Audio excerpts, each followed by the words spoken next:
शेतकऱ्याला भिकारी म्हणतो, सरकारलाही भिकारी म्हणतो, जो शेतकऱ्यांचा अपमान करतो, सभागृहामध्ये रम्मी खेळतो, पत्ते खेळतो, काय ते गेम खेळतो, एवढावर गुन्हा दाखल झाला आहे बलात्कारांचा. परंतु बाकीचे खूप लोक आहेत, आता करू देत ना कारवाई. बाबू धीरज रखो जरा, सब कुछ खुल जाएगा और सब ओपन हो जाएगा. हे बघा, या सरकारला थोडी तरी लाज शरम असेल, नाहीतर विकून खाली असेल. गाडीचे मालक सध्या देवेंद्र फडणवीस आहे आणि बैलगाडी खेचणारे सध्या 2 जण बारामतीकर आणि ठाणेकर आहेत. त्यामुळं नागपूरकरांचा वर्चस्व तो कायम ठेवण्यासाठी सगळे अधिकार त्यांनी स्वतःच्या हातात ठेवले असतील. सूरज चव्हाण यांना अजून अटक झाली नाही, त्यामुळे छावा संघटना आक्रमक आहे. आज निलंगा बंदची देखील त्यांनी हाक दिलेली आहे. नाही म्हणजे खरं तर एवढ्या पद्धतीने ज्या पद्धतीनं त्यांनी त्या छावाच्या कार्यकर्त्याला मारलं आणि एखाद्यावर कारवाई करताना पोलिसांना छोट्या मोठ्या घटनेमध्ये लगेच उचलतात आणि यामध्ये त्याला अटक करत नाहीत, म्हणजे त्याला सरकारचं प्रोटेक्शन आहे, सरकारचं त्याला समर्थन आहे या मारहाणीला, असा त्याचा अर्थ होतो. म्हणून मुख्यमंत्र्यांनी उपमुख्यमंत्र्यांनी अशा कृतीला समर्थन आहे का हे याचा खुलासा करावा, नाहीतर त्याला अटक करावी अशी आमची मागणी आहे. माणिकराव कुपाड यांची जीप परत घसरली, त्यांनी सरकार भिकारी असा उल्लेख केला आणि ते असं म्हणाले की माझ्या वक्तव्यासंदर्भात मी माझी भूमिका मुख्यमंत्र्यांकडे स्पष्ट केली आहे, तर त्यात खरंच काही तथ्य आढळलं, मी दोषी आढळलं तर हिवाळी अधिवेशनात मी राजीनामा दिला. हे बघा, या सरकारला थोडी तरी लाज शरम असेल, नाहीतर विकून खाली असेल, तर मात्र कारवाई करणार नाही. आणि थोडी जर असेल तर अशा व्यक्तीवर जो शेतकऱ्याला भिकारी म्हणतो, सरकारलाही भिकारी म्हणतो, जो शेतकऱ्यांचा अपमान करतो, सभागृहामध्ये रम्मी खेळतो, पत्ते खेळतो, काय ते गेम खेळतो, अशा ठिकाणी अशा जबाबदार लोकांचे कृत्य सरकारला आवडत असेल तर कारवाई करू नये, नाहीतर त्याला 1 मिनिटसुद्धा त्या पदावर ठेवू नये. जर सरकारला कुठे ना कुठेतरी थोड्याशा महाराष्ट्राच्या एकूण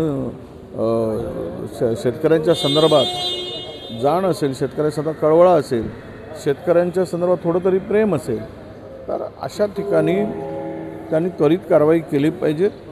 अन्यथा हे सरकार शेतकऱ्याच्या संदर्भात उदासीन सरकार आहे. या सरकारला शेतकऱ्यांच्या भावनाशी, शेतकऱ्यांच्या प्रश्नाशी काही देणं घेणं नाही.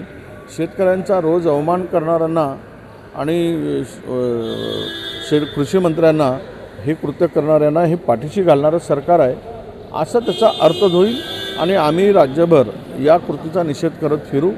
सांगू की रमी खेळणारा मंत्री कृषी मंत्री आहे, तो महाराष्ट्रामध्ये ज्या पद्धतीने हे राजकारण करतो आहे आणि राजकारण चाललं आहे, तर याचा उत्तर नक्की सरकारला द्यावं लागेल. नगर विकासाच्या कामांना मुख्यमंत्र्यांची परवानगी लागणार आहे अशी माहिती समोर येते आहे. मुख्यमंत्र्यांची परवानगी लागते की नाही मी अजून माहिती घेतली नाही, पण आता सगळ्याच ठिकाणी मुख्यमंत्री बॉस आहेत. यांना मी मागच्या वेळेस अर्थ चुकीचा काढला होता.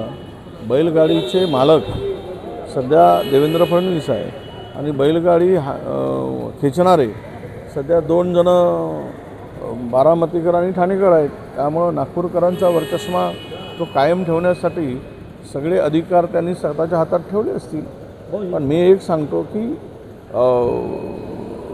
कुठे ना कुठेतरी या ठिकाणी ज्यांच्या हातात बैलांचे दोर आहेत ते ओढण्याचं काम, कासरी ओढण्याचं काम जोरात सुरू आहे, एवढा त्याचा अर्थ निघतो. गिरीश महाजनांनी काल असंही म्हटलं की जर खरंच हनी ट्रॅपचे पुरावे असेल तर ते दाखवावे. आरोप कसा? कोण म्हणाले? गिरीश महाजन. ते आता कळेल कोण कोण आहेत त्याच्यात, ते दाखव ना. त्याचे पुरावे आहेत, ते दाखवले जातील आणि सगळं ओपनही होईल. जरा बाबू धीरज रखो जरा, सब कुछ खुल जाएगा और सब ओपन हो जाएगा, असंच आमचं त्यांना सांगणं आहे. हनी ट्रॅपचं केंद्र नाशिक आहे का?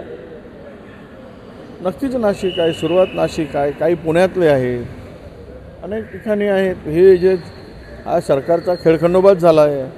म्हणजे या सरकारला हे सगळं प्रकार पाहताना या सरकारच्या संदर्भात लोकांमध्ये जी चर्चा आहे, तर किती आरोप झाले तरी ते आमच्याकडे असं म्हणतात की एक बेशरमाचं झाड आहे, तर बेशरमाचं झाड कुठेही लागते, कुठेही उगवते, अशा प्रकारची ही स्थिती आहे.